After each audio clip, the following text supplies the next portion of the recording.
Verse by verse meditations. Genesis chapter 6. Genesis chapter 6 and verse 6.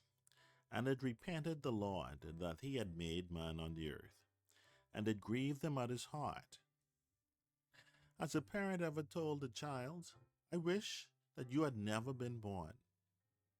How do you think that would make that individual feel? Did God truly say, I wish that I had never made man?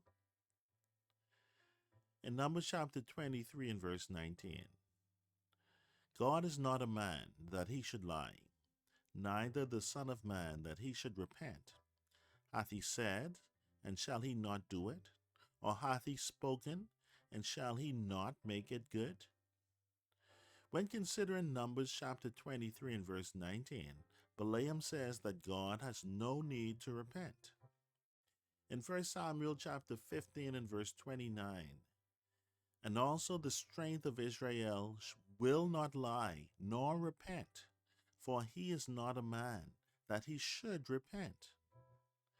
When considering 1 Samuel chapter 15 and verse 29, Samuel says that God will not repent.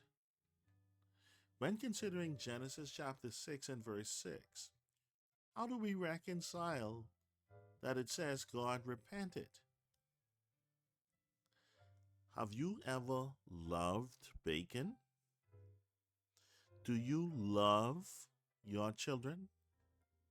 I think you know where I'm going with this.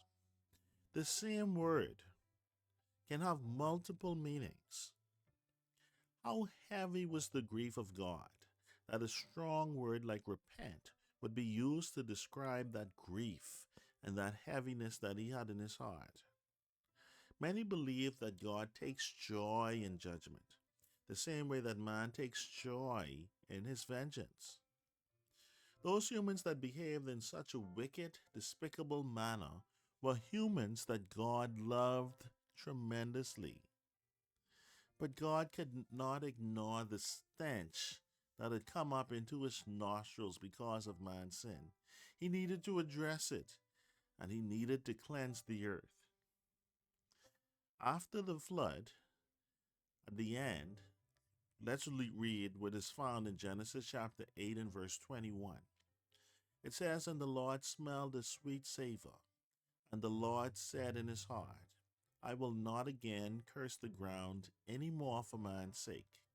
For the imagination of man's heart is evil from his youth. Neither will I again smite any more everything living as I have done. Before the flood, there was a stink. After the flood, there was a sweet smelling savor in his nostrils. I pray that you would produce a sweet smelling savor in the nostrils of God.